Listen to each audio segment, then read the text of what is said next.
السلام عليكم ورحمة الله وبركاته.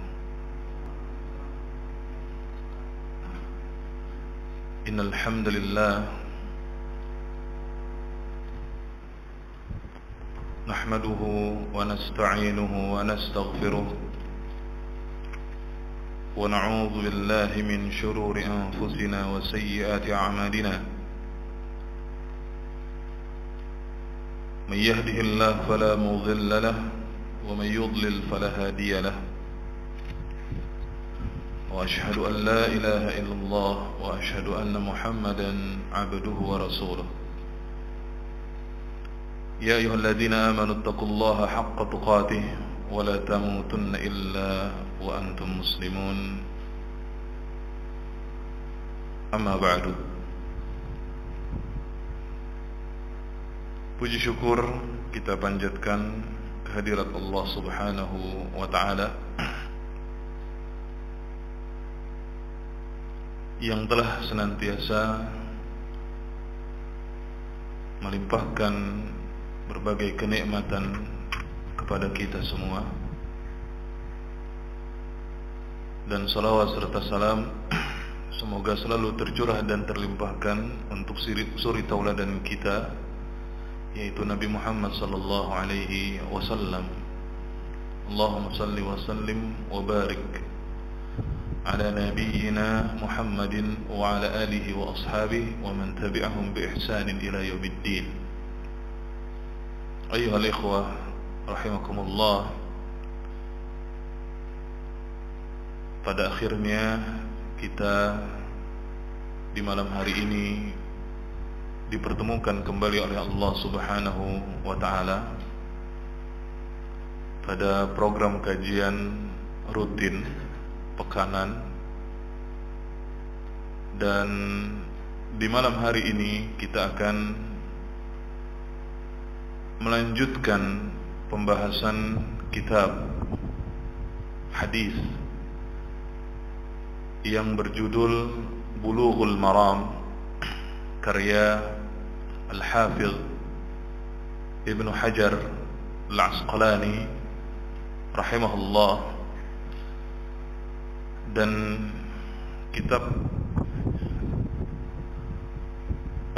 yang akan kita bahas adalah Fiqhul Islam Syarh Bulughul Maram min Jami' Adillatil Ahkam. Kitab Bulughul Maram ini disyarah oleh Syekh Al-Allamah Abdul Qadir Syaibatul Hamd, yang mana beliau rahimahullah dulu adalah merupakan salah satu guru besar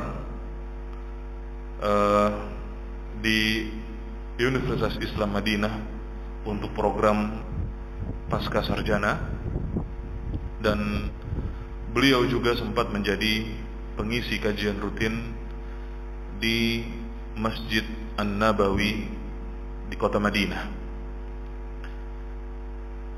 Kajian rutin ini sebelumnya diasuh oleh Al-Ustadz Dr. Firdaus Sanusi MA rahimahullah, dan pembahasan beliau telah sampai kepada babul bir wassilah, yaitu bab albir, kebajikan dan silaturahmi. Menurut batas terakhir di kitab ini, karena kitab ini pun adalah merupakan warisan daripada pengasuh kajian ini sebelumnya, yaitu Al-Ustadz Dr. Firdaus Sanusi rahimahullah.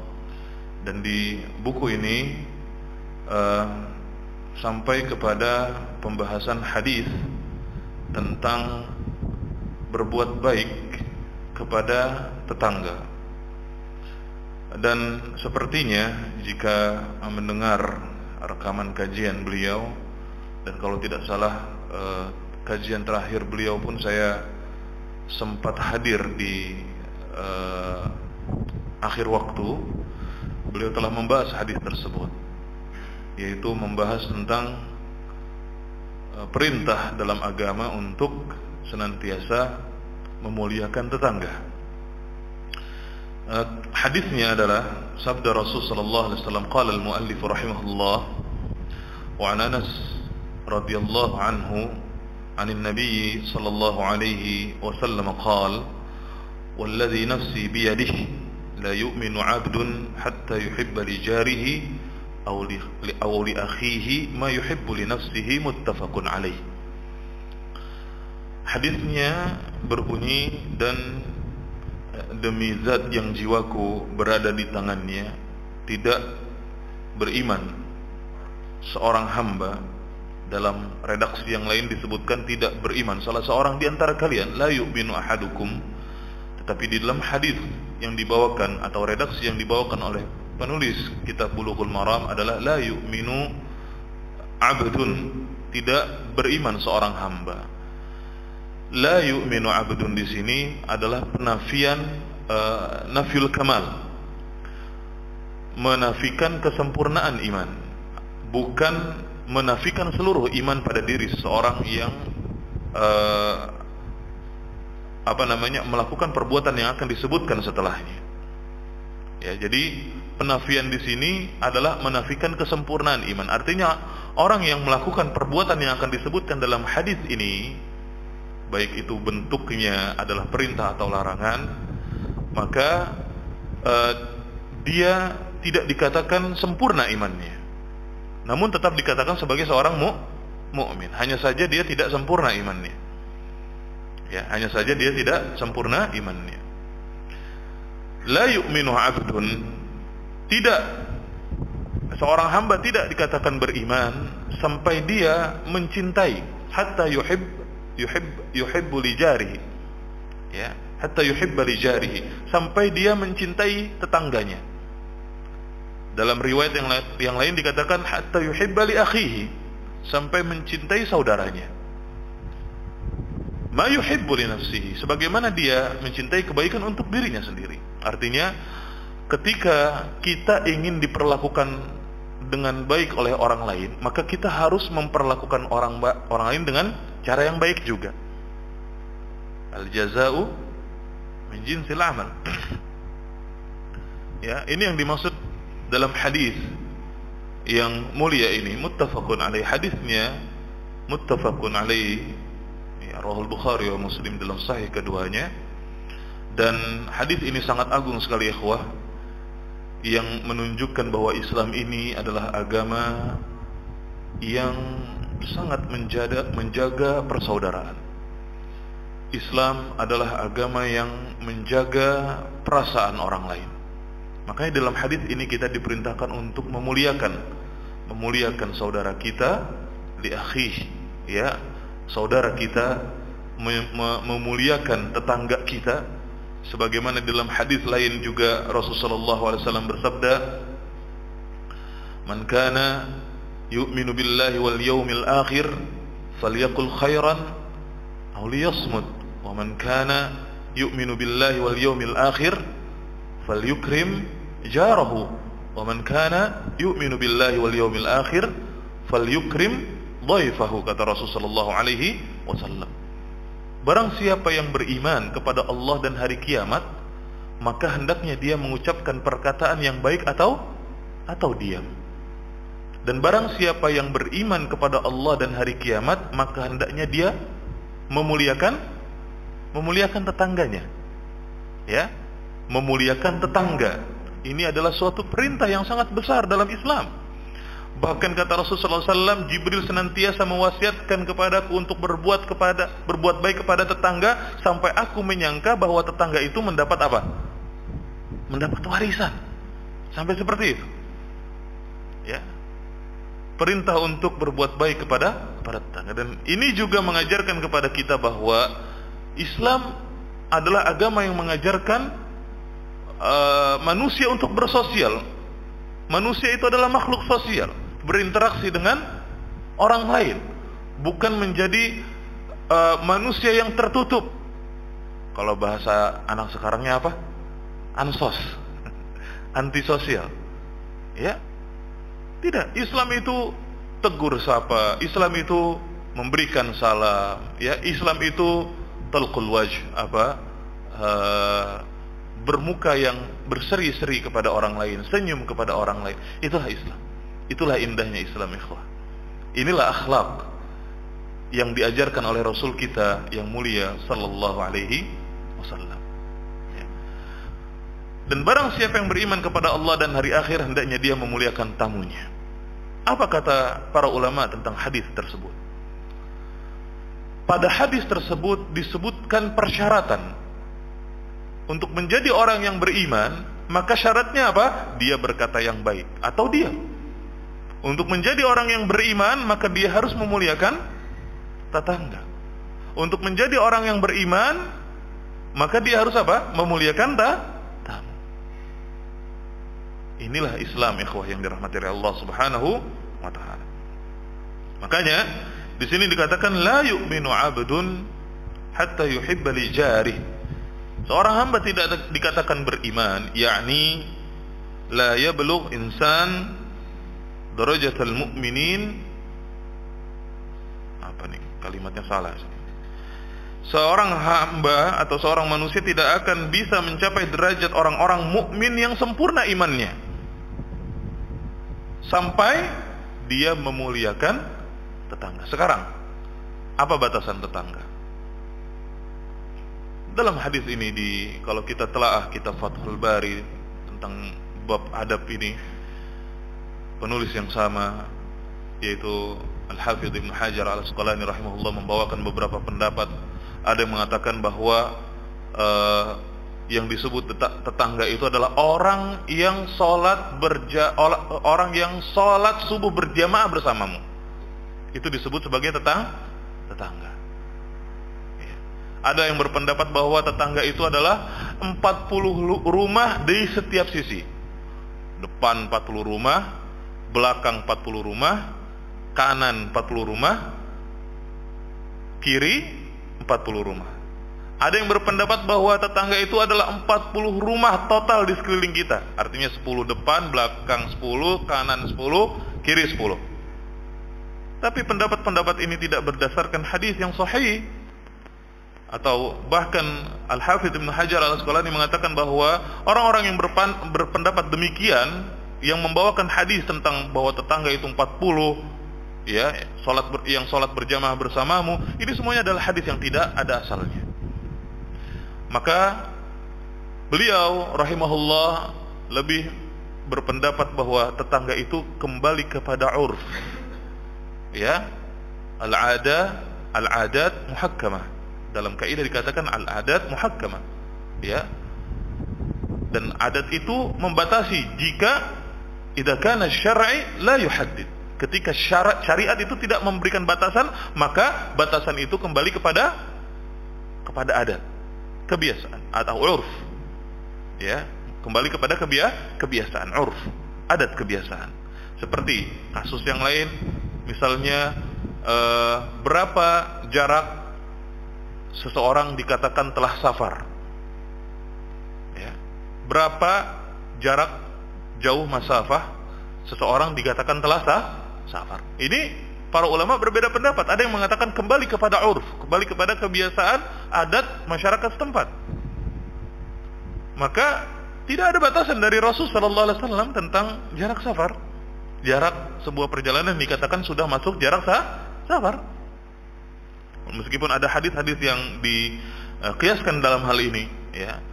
Maka sebagian ulama berpendapat bahwa jarak bepergian yang termasuk ke dalam safar dikembalikan kepada urf. Karena tadi itu, ketika syariat tidak membatasi sesuatu, maka batasan tersebut kembali kepada kebiasaan. Ini kaidah. Nah, inilah pendapat yang dikuatkan oleh Al-Hafidz Ibnu Hajar Al-Asqalani rahimahullah tentang batas siapa itu tetangga. Ya, jadi tetangga kita bukan dihitung 40 ke depan. Oh, banyak banget satu RW kalau kayak gitu. 40 ke depan, 40 ke belakang, 40 samping kanan, 40 samping kiri. Satu RW. Ya. Satu kampung kalau kayak gitu. Maka yang benar kata beliau rahimahullah bahwa tetangga itu, batasan tetangga itu kembali kepada urf. Batasannya kembali kepada urf. Bagaimana kebiasaan masyarakat setempat menganggap ya tetangga itu seperti apa. Nah, ikhwah sekalian yang dirahmati Allah Subhanahu wa taala. Kemudian Syekh Abdul Qadir Syaibatul Hamd membahas hadis ini dengan mengatakan hadzal hadis bihadzal lafz alladhi saqahu al-musannif huwa riwayat Muslim wa lam yarwihi al-Bukhari bihadzal lafz. Lafaz hadis yang dibawakan oleh penulis ini bukan diriwayatkan oleh Bukhari, tapi hanya diriwayatkan oleh Imam Muslim saja. Faqauluhu sallallahu alaihi wasallam walladzi nafsi biyadi, sabda beliau sallallahu alaihi wasallam, dan demi zat yang jiwaku berada di tangannya, laisat fi riwayatil Bukhari li hadzal hadis, tidak termasuk dari bagian riwayat Imam Al-Bukhari untuk hadis ini. Maka Imam Al-Bukhari meriwayatkan hadis ini tanpa tambahan yang tadi, tanpa tambahan walladzi nafsi biyadihi, ya. Dan Imam Bukhari hanya meriwayatkan dari lafaz la yu'minu abdun, ya, atau la yu'minu ahadukum dalam riwayat yang lainnya. Apa faedah hadis? Yang pertama, wajibnya kita berperilaku yang baik kepada tetangga dan mencintai kebaikan untuk mereka sebagaimana kita mencintai kebaikan untuk diri kita sendiri. Ya. Wajibnya kita ya berperilaku yang baik kepada tetangga-tetangga kita.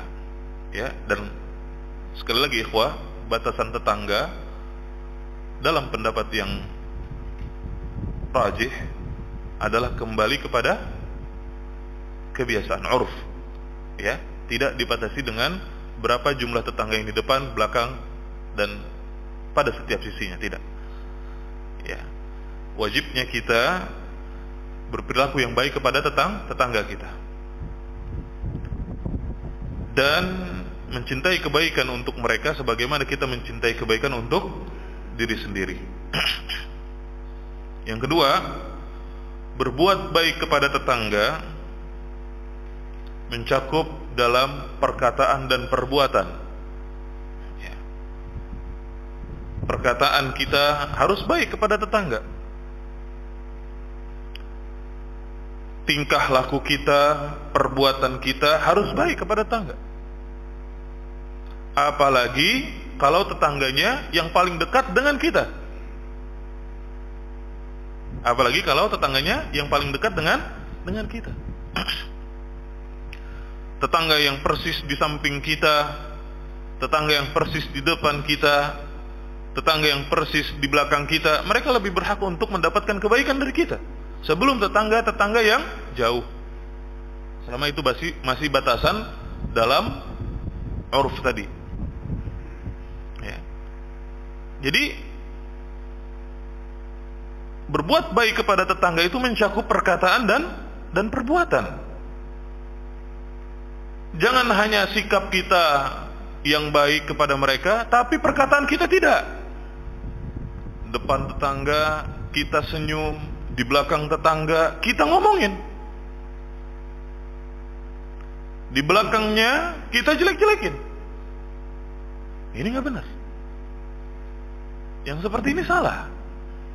Maka berbuat baik kepada tetangga itu mencakup perkataan kita dan perbuatan kita, tingkah laku kita, sikap kita.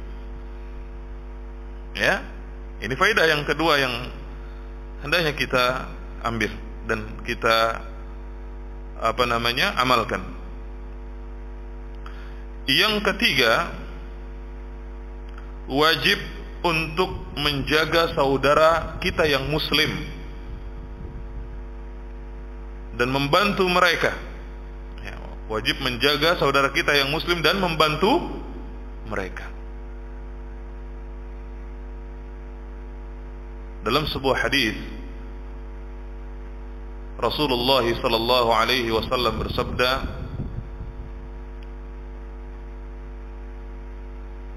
"Wallahu fi 'auni al-'abd, ma kana al-'abd fi 'auni akhihi."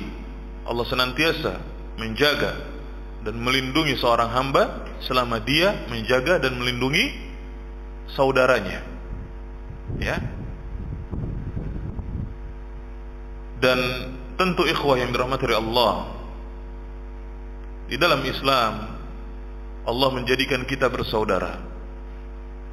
Rasul sallallahu alaihi wasallam ketika berhijrah ke kota Madinah mempersatukan antara kaum Muhajirin dengan kaum Ansar, yang mana pada masa sebelum datangnya Islam, bangsa Arab itu berkabilah-kabilah dan mereka saling ta'assub. Ta'assub itu apa ya? Asobiyah itu apa? Fanatisme, ya, fanatik. Ya. Bangsa Khazraj, bangsa Aus dan yang lain semacamnya, Quraisy dan segala yang semacamnya. Mereka saling membanggakan kabilahnya. Saya berasal dari kabilah ini, saya berasal dari kabilah itu. Membanggakan. Bahkan terjadinya peperangan antar suku disebabkan apa? Asabiyah. Sebelum datangnya Islam. Nah, Islam gak mau kayak gitu. Islam pengen seluruh kaum muslimin itu tidak dibedakan antara mereka yang sipit dengan yang belok, yang hitam dengan yang putih, yang pendek sama yang tinggi, gak ada dibedain. Yang kaya sama yang miskin, semuanya sama. Mereka semua bersaudara. Apa ada agama yang kayak gini? Gak ada. Makanya Islam itu tegas melarang, apa itu istilahnya, kalau suka ngata-ngatain warna kulit itu apa namanya? Rasis. Seperti yang terjadi di negara-negara barat beberapa bulan yang lalu. Coba di dalam Islam adakah kayak gitu? Nggak ada. Nggak ada. Disatuin semuanya dalam Islam. Islam itu bukan agama buat bangsa Arab aja, enggak. Emang Salman Al-Farisi orang Arab? Bukan.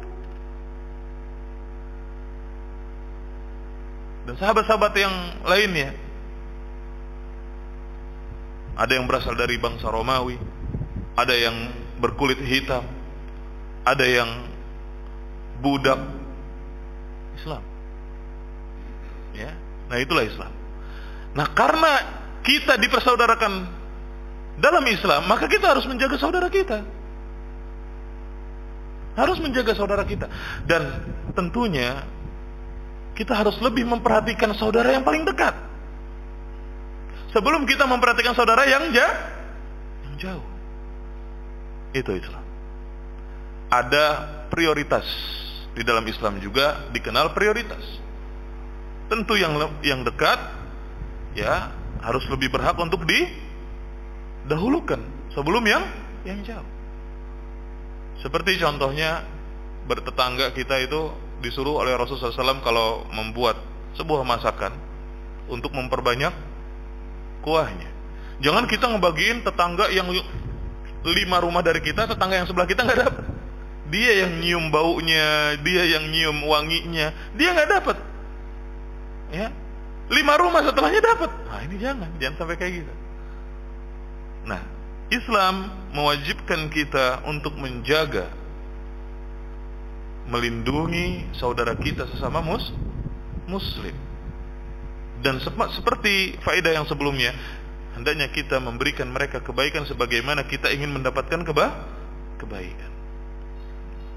Kemudian faedah yang berikutnya, yang keempat, seseorang tidak akan mencapai derajat iman yang sempurna sampai dia meninggalkan apa? Hatta yatruk al-hasad wal ghish, iri, curang kepada orang lain. Karena itu menunjukkan bahwa dia apa? Tidak menyukai kebaikan untuk orang orang lain. Ketika seseorang hasad kepada saudaranya sesama muslim, kepada tetangganya, itu menandakan bahwa dia tidak mencintai kebaikan untuk saudaranya, maka dia tidak akan bisa mencapai derajat iman yang sempurna. Makanya Rasulullah SAW dalam hadis mengatakan, la tahasadu, janganlah kalian itu saling hasad, saling iri, saling dengki. Ini adalah perbuatan yang dapat membinasakan ikhwah yang dirahmati oleh Allah Subhanahu wa taala. Baik, hadis berikutnya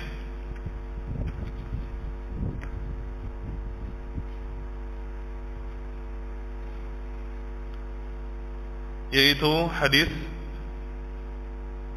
ke 1488 atau hadis ke-6 dalam bab ini.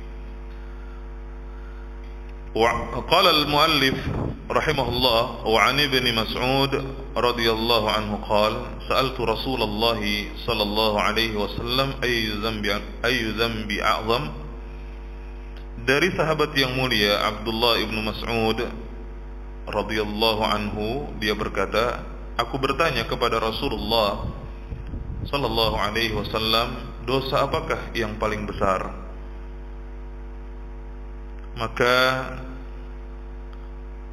beliau, yaitu Rasulullah sallallahu alaihi wasallam, bersabda, an taj'ala lillahi niddan wa huwa khalaqaka, engkau menjadikan tandingan bagi Allah padahal dialah yang menciptakanmu.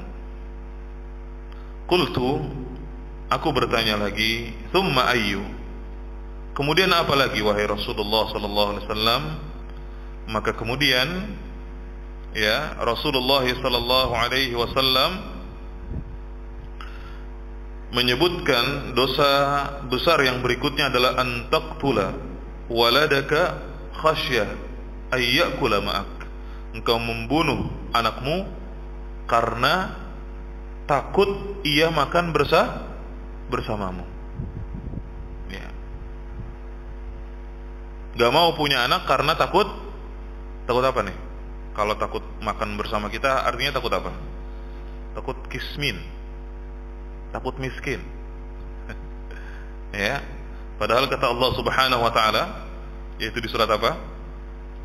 Surat Al-An'am ayat 151, setelah Allah Subhanahu wa taala menyebutkan larangan syirik dan perintah untuk berbakti kepada kedua orang tua. Qul ta'alu atlu ma harrama rabbukum 'alaikum alla tusyriku bihi syai'a wa bil walidaini ihsana wa la taqtulu auladakum min imlaq. Dan janganlah kalian membunuh anak-anak kalian karena takut enggak bisa makan ya bersama mereka. Nahnu narzuqukum wa iyyahum, kamilah yang memberikan rezeki kepada kalian dan kepada mereka, anak-anak kalian itu. Bukan kita orang tua yang ngasih ke mereka. Allah yang menjamin rezeki anak-anak dari orang tuanya. Allah yang menjamin. Jadi tidak ada alasan bagi setiap orang tua untuk tidak mau punya anak. Kalau alasannya adalah karena takut miskin, karena takut makan bersamanya, maka ketahuilah bahwa yang ngasih makan, yang ngasih rezeki kepada anak-anak orang tuanya, anak-anak dari orang tua itu adalah Allah Subhanahu wa taala. Allah yang menjamin rezeki. Ya. Nanti kita bahas. Qultu thumma ayyu, aku berkata lagi, kemudian apa lagi wahai Rasulullah sallallahu alaihi wasallam? Maka beliau sallallahu alaihi wasallam menjawab, antuzani halilata jarik. Yang berikutnya adalah engkau berzina dengan istri tetanggamu. Istri tetanggamu. Dan ini adalah perbuatan fahish, perbuatan keji yang sangat keji ketika seseorang berselingkuh, berzina dengan istri tetangganya. Memang betul kita diperintahkan untuk berbuat baik kepada tetangga, diperintahkan untuk memuliakan tetangga, tapi tentunya ada batasan-batasan yang harus kita perhatikan. Ya, Jangan sampai batasan ini kita lewati, kebablasan. Memang betul kita diperintahkan untuk berbuat baik kepada tetangga, tapi sesuai dengan aturan yang telah ditetapkan oleh syariat. Ya. Maka ini adalah termasuk dosa yang sangat besar ketika seseorang berzina dengan istri tetangganya. Kita bahas hadis ini. Ayyu dzambin a'zam ayyul ism akbar wa ashad, yaitu dosa apakah yang paling besar, dosa apakah yang paling berbahaya. Ya, yang pertama disebutkan oleh Rasulullah sallallahu alaihi wasallam adalah perbuatan syirik. Wa a'zamu ma nahallahu an asy-syirk. Perbuatan yang paling besar, perbuatan yang paling dilarang oleh Allah Subhanahu wa taala. Ya. Larangan Allah yang paling besar adalah apa? Syirik. Yang mana syirik inilah penyebab terjadinya peperangan antara kaum muslimin dan orang-orang kafir. Ya. Perbuatan syiriklah yang menyebabkan seorang anak berpisah dari orang tuanya, istri dari suaminya. Seperti siapa? Anaknya Rasulullah SAW. Siapa? Ya Allah, saya lupa. Zainab, ya, berpisah dengan suaminya ketika berhijrah ke kota Madinah. Ya, suami tidak bisa menyusul. Ini kisah yang masyhur, memisahkan antara suami dengan istrinya. Syirik adalah dosa yang sangat besar, ikhwah. Mau itu syirik yang besar, mau itu syirik yang kecil, kedua-duanya adalah dosa yang paling besar. Jadi jangan sampai kita meremehkan syirik yang kecil. Syirik yang kecil pun dosa yang paling besar setelah syirik besar. Contoh syirik kecil apa? Riya, ya, kemudian ujub. Ini termasuk syirik kecil. Kemudian mengatakan kalau bukan karena Allah dan kamu, ya, dan yang lain semacamnya. Ini adalah syirik kecil. Dan syirik kecil juga termasuk bagian daripada perbuatan syirik, yang mana syirik itu adalah dosa yang paling besar. Kebanyakan atau sebagian orang meremehkan riya. Ya, riya inilah nanti juga bisa taubat ikhlas lagi. Kenapa? Karena disebutkan bahwa riya itu adalah syirik kecil. Padahal syirik kecil itu termasuk dosa yang paling besar setelah syirik besar. Ya. Maka dari itu, ikhwah yang dirahmati Allah, tidak ada dosa yang lebih besar daripada syirik. Tidak ada. Sebagaimana Luqman mewasiati anaknya, ya bunayya la tusyrik billah inna syirka la zulmun azim. Wahai anakku, janganlah kamu menyekutukan Allah. Sesungguhnya syirik itu adalah dosa yang paling besar. Inilah orang tua yang baik, yaitu orang tua yang mendidik anaknya untuk bertauhid kepada Allah Subhanahu wa taala. Ini pelajaran buat kita yang sudah menjadi orang tua dan antum yang akan kelak menjadi orang tua yang belum menikah. Maka tanamkan tauhid kepada anak-anak antum. Ajarkan kepada mereka tauhid, yaitu untuk beribadah hanya kepada Allah Subhanahu wa taala. Peringati mereka dari bahayanya perbuatan syirik, sebagaimana Luqman Al-Hakim memperingati, ya, memperingatkan anaknya dari bahayanya perbuatan syirik. Inna syirka la zulmun azim. Dan perintah Allah yang paling agung, wa 'azamu ma amara Allah bih at-tauhid, Perintah Allah yang paling agung, perintah Allah kepada para hambanya yang paling agung dari perintah Allah kepada hambanya itu apa? Bertauhid. Maka larangan Allah yang paling besar kepada hambanya adalah syirik. Larangan Allah yang paling besar atas seluruh hambanya adalah syirik. Ya. Ayan tattakhidha lillahi syarikan, engkau menjadikan sekutu bagi Allah Subhanahu wa taala. Wallahu wa rabbuk, padahal Allah itu adalah Tuhanmu yang telah mewujudkanmu, menciptakanmu, memberikan rezeki kepadamu. Ya, lalu engkau menyekutukan Allah Subhanahu wa taala dengan yang lain. Ya.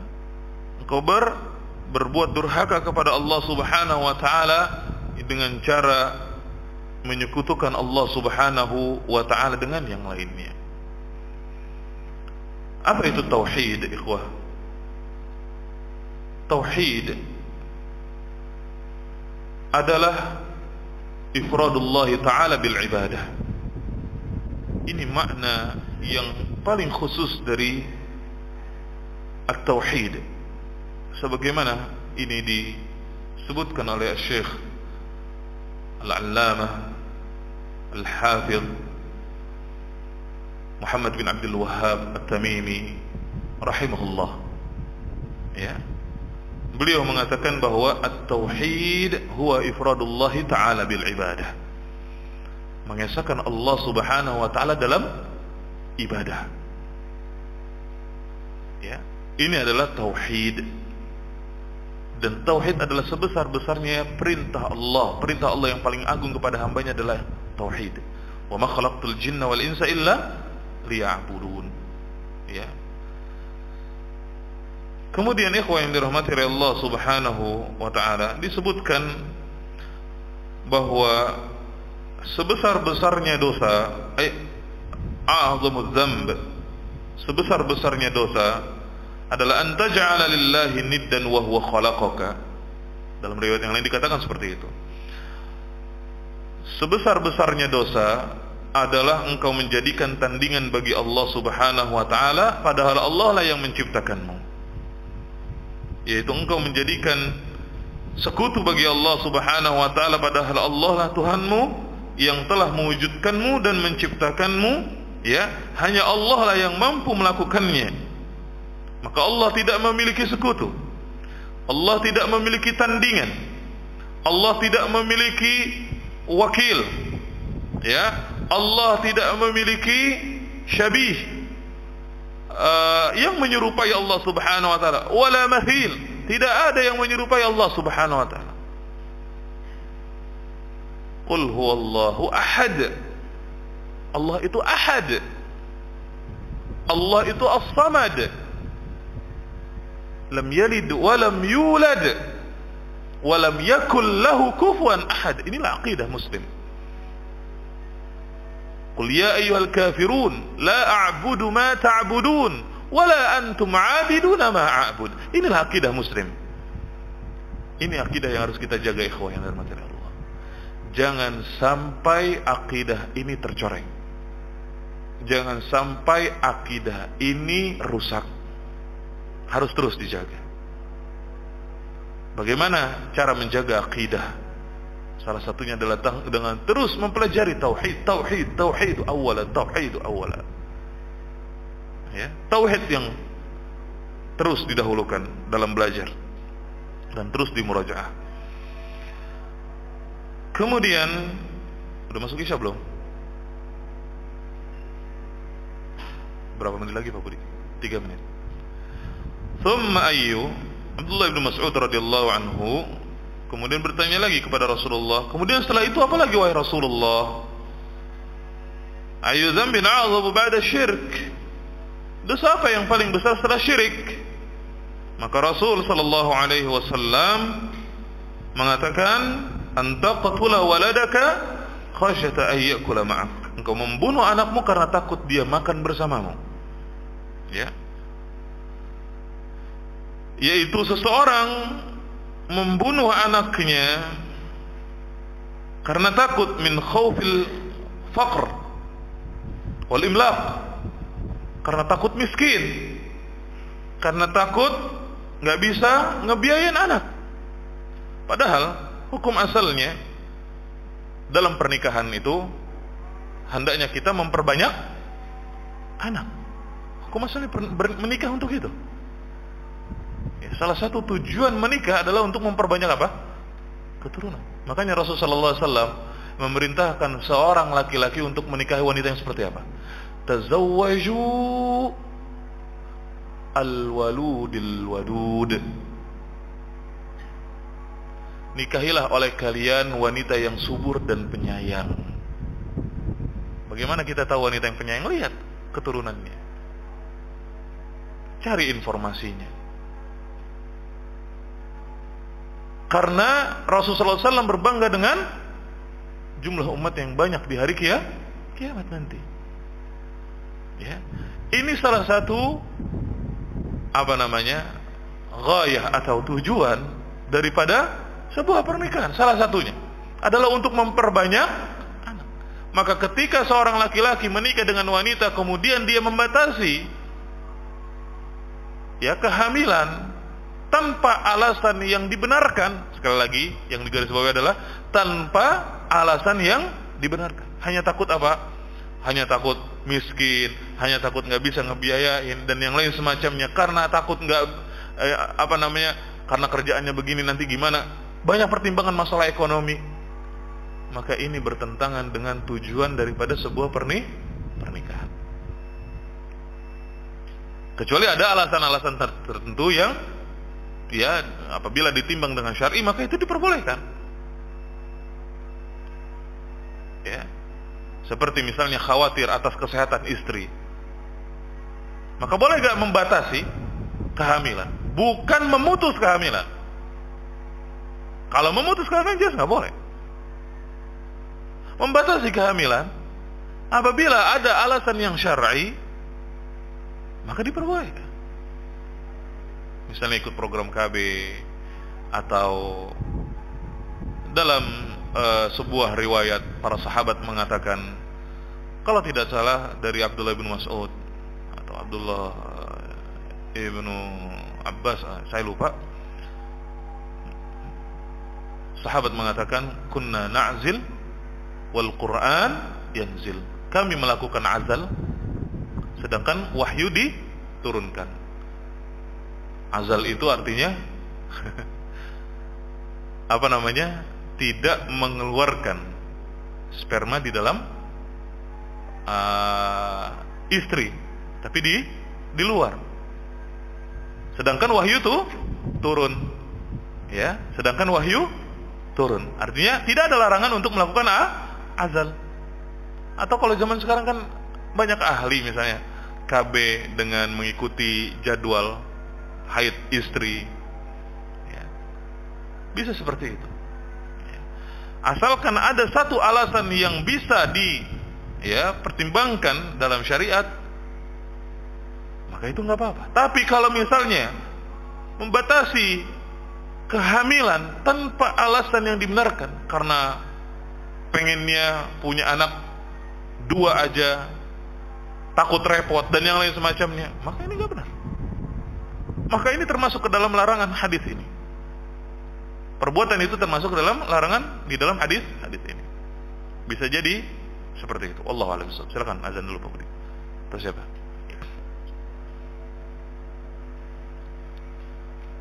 Nah, lalu kemudian setelah itu Abdullah bin Mas'ud radhiyallahu anhu bertanya lagi kepada Rasulullah sallallahu alaihi wasallam, kemudian apa lagi wahai Rasulullah, yaitu dosa besar apa lagi setelah 2 dosa sebelumnya? Maka Rasulullah sallallahu alaihi wasallam menjawab atau menyebutkan dosa besar yang berikutnya adalah antuzani halilat jarik, engkau berzina dengan istri tetangga. Sebagaimana hadis sebelumnya, kita diperintahkan untuk berbuat baik kepada tetangga dengan semua perbuatan baik yang diperintahkan dalam agama. Maka kita pun diperintahkan untuk untuk menjaga diri dari kezaliman terhadap tetangga. Ya.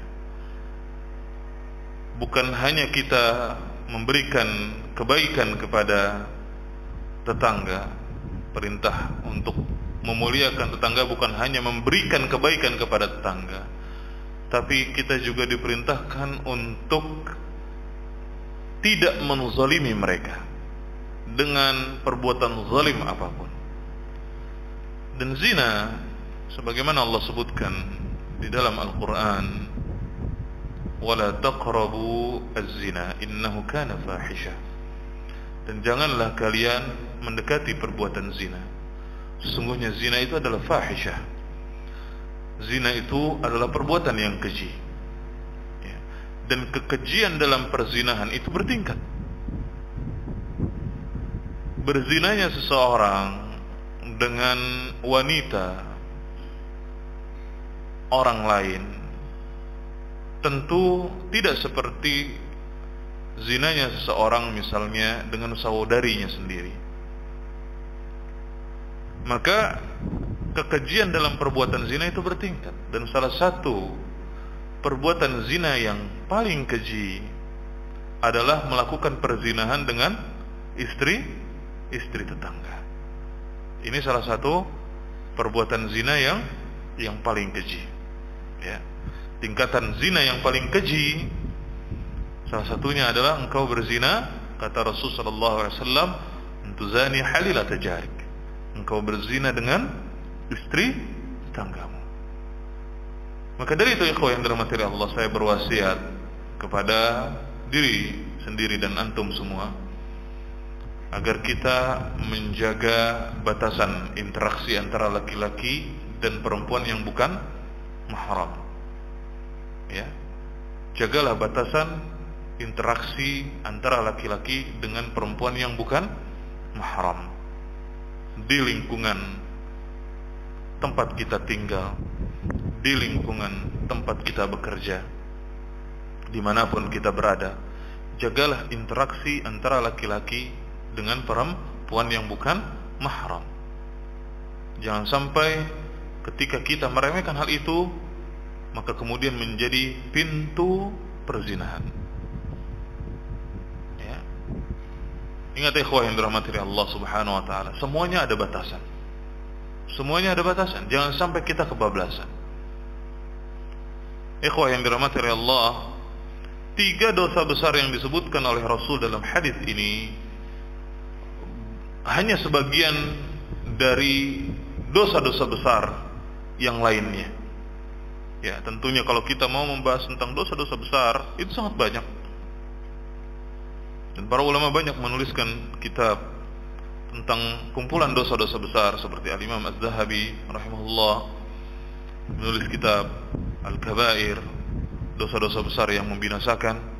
Dan ulama-ulama yang lainnya juga banyak ya menulis kitab tentang dosa-dosa besar. Ya. Tentu mereka membahas tentang dosa besar bukan untuk dikerjakan, tapi agar kita bisa menjauhinya. Ya. Dan hadis ini adalah hadis pembelajaran buat kita untuk menjauhi perbuatan-perbuatan yang disebutkan dalam hadis ini. Karena ini termasuk dosa-dosa besar. Dan dosa besar adalah sebuah perbuatan yang ada ancaman hukumannya di dunia atau ancaman azab di akhirat. Maka itu adalah merupakan ya definisi daripada dosa besar.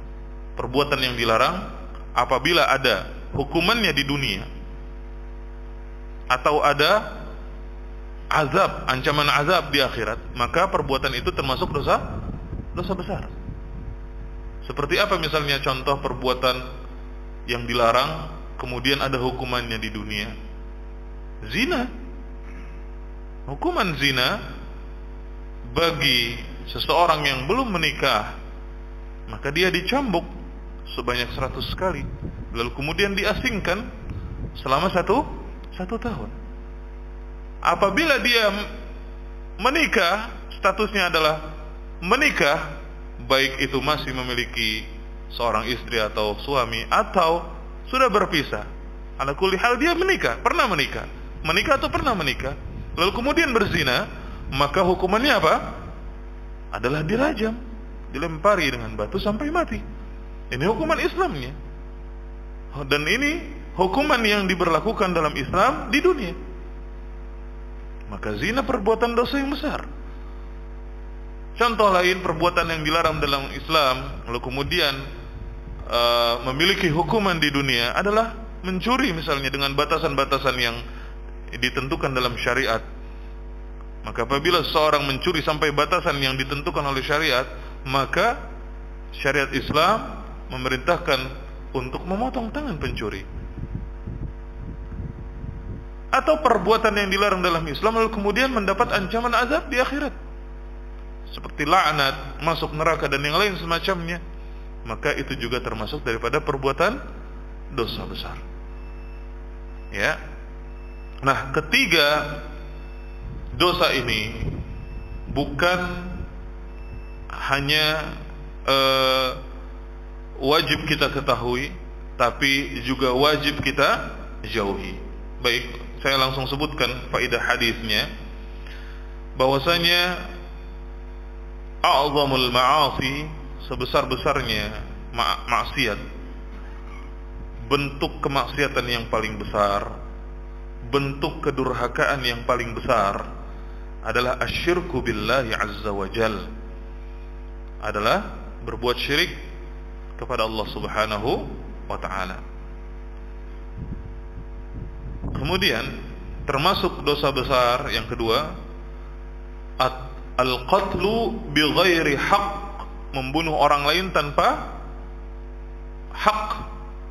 Ya, membunuh orang lain tanpa hak. Lebih khususnya membunuh anak karena takut fakir. Membunuh anak karena takut tidak bisa ngasih makan misalnya, atau membunuh anak karena takut makan bersama orang tua. Ya, ini termasuk perbuatan dosa yang besar. Kemudian termasuk perbuatan dosa besar adalah berzina. Wabil khusus az-zina bihalilatil jar. Wabil khusus berzina dengan istri tetangga. Sebagaimana yang saya katakan tadi, zina adalah perbuatan keji, dan kekejian dalam perbuatan zina itu bertingkat. Ya, yang satu akan menjadi lebih parah daripada yang lainnya. Ya, ini harus kita perhatikan, ikhwah yang dirahmati Allah subhanahu wa ta'ala. Kemudian yang keempat, wajibnya kita menjaga tetangga dari segala musibah atau segala perbuatan buruk. Wajibnya kita menjaga tetangga dari segala perbuatan buruk. Sebagaimana kita diperintahkan untuk berbuat baik kepada mereka, maka kita wajib untuk menjaga mereka dari segala keburukan. Dan zina kepada istri atau zina dengan istri tetangga adalah salah satu keburukan yang keji. Ya. Kemudian yang kelima, wajibnya kita meninggalkan kebiasaan-kebiasaan kaum jahiliyah, membunuh anak karena takut makan bersama kita. Itu adalah merupakan salah satu dari sekian banyak kebiasaan jahiliyah. Ada sebuah kitab yang bagus yang membahas tentang kebiasaan-kebiasaan jahiliyah yang berjudul Masailul Jahiliyah. Mudah-mudahan kalau ada waktu kita bisa bahas kitab tersebut. Ya. Ini kurang lebihnya 5 faedah yang disebutkan oleh Al-Allamah Syekh Abdul Qadir Syaibatul Hamd dalam menjelaskan hadis ini, dan insyaallah kita lanjutkan pembahasan kitab Bulughul Maram di pekan yang berikutnya. Sampai di sini dulu perjumpaan kita. Yang benar dari Allah, kesalahan dari saya. Nasallallahu salamata wal afiyah.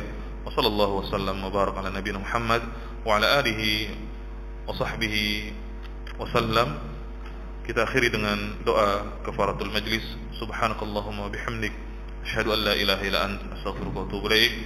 Assalamualaikum warahmatullahi wabarakatuh.